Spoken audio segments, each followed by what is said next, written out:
Lucy is such a bully. Hmm? Say, I can't do it because I'm a big bully. Hmm? Hey, Daisy. Is she wearing you out? Is she wearing you out?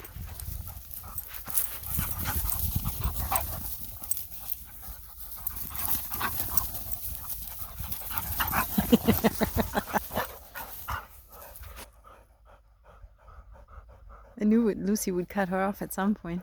She always does because she can't keep up with Daisy. Sometimes you don't have to work harder, you need to work smarter.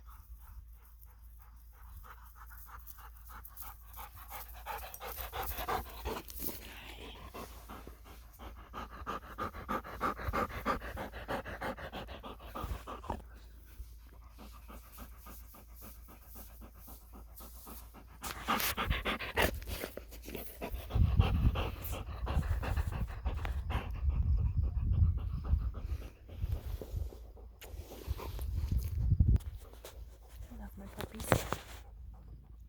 Hi,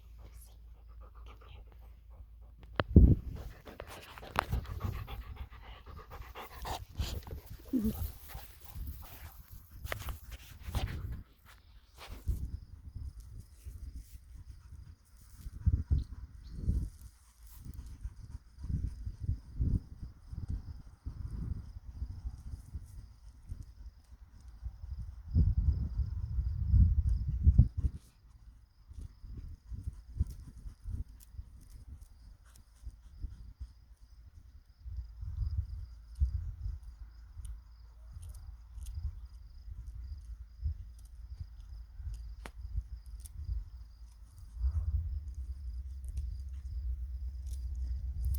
Play.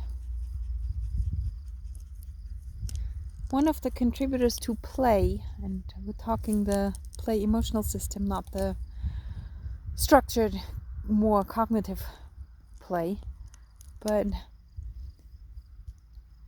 one of the neurochemicals that contribute to play is the opioids. There are other neurochemicals, but opioids is one of the major ones. And during play, the opioid levels continue to increase until they reach a certain level, and then play slows down. Apparently, both of them have reached that level. So then what happens too is, as we know, opioids, or the lack of opioids, make us look for connection. The lack of opioids urges us to seek social, emotional, maybe even physical connection.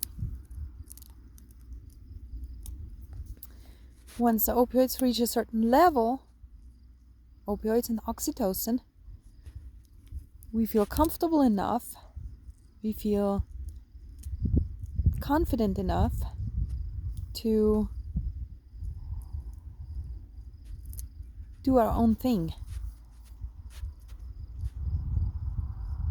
The oxytocin gives us the confidence to do that, and the specific level of opioids tells us that this is enough opioid, I had enough for a little bit, and then we can go about our own ways without triggering the panic grief system. So after play, Lucy came back. We cuddled a little bit, and then she walked away to chew on a stick. So her confidence level is good, and we are emotionally connected, but she doesn't need more opioids right now. This is a beautiful, beautiful system the brain is working by. We come up with all kinds of protocols how to manage our dogs, how to train them, how to do whatever it is, how to make them, and I'm talking about how to make them fit into our world. It's not about how to help them fit into our world. It's how to make them fit in. But the brain has a different agenda. The brain has its own protocol. And that protocol in the brain is regulated by neurons and neurotransmitters, the chemicals.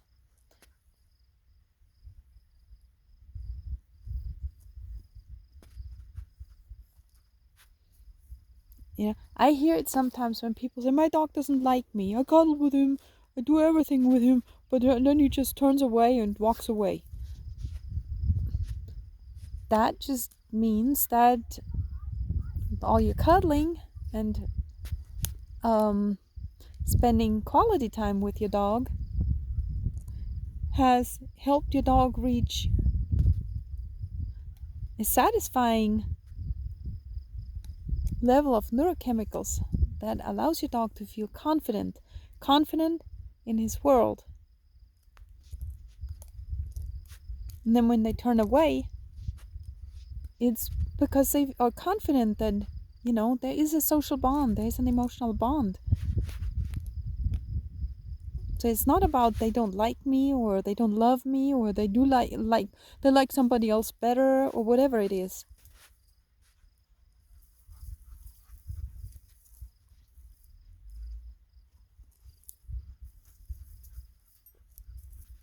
Hi.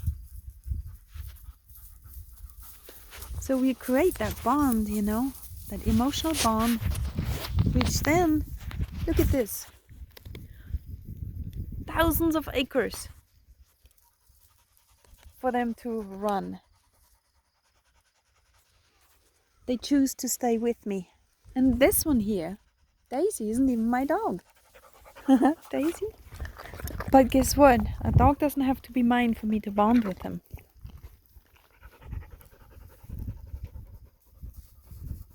This is how we bond. See how she actually wants this? But she doesn't need too much of it. It's not always about the wanting, it's about the needing. When the brain reaches a certain level in oxytocin and in opioids, then they seek a comfortable spot a little bit further away from you. And every dog has a different chemical threshold. Every dog is different. That's the beauty of the whole thing.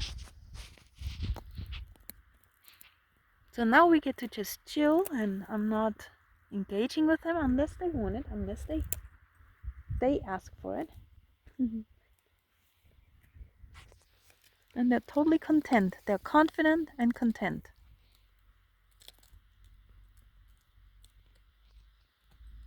And so am I. Because the same chemicals that flow through them flow through my brain. And yours. And your dog's. So as their confidence level increases, mine increases as well. And I'm confident in the fact that we have a beautiful bond, and so I don't go paranoid anymore about her running off or anything, because we have that confidence in our relationship. Huh? Lucy, are we ready to go home? This is Diana with Affective Dog Behavior. I wasn't planning on talking at all, but this just offered itself. Check us out on the internet at affectivedog.com. That's affectivedog.com, and we're still working on this website, but it's starting to take shape and it's starting to be really informative, and it's gonna be a really good one. affectivedog.com. And this is Diana with Effective Dog Behavior. And check us out. Thank you for watching. Bye.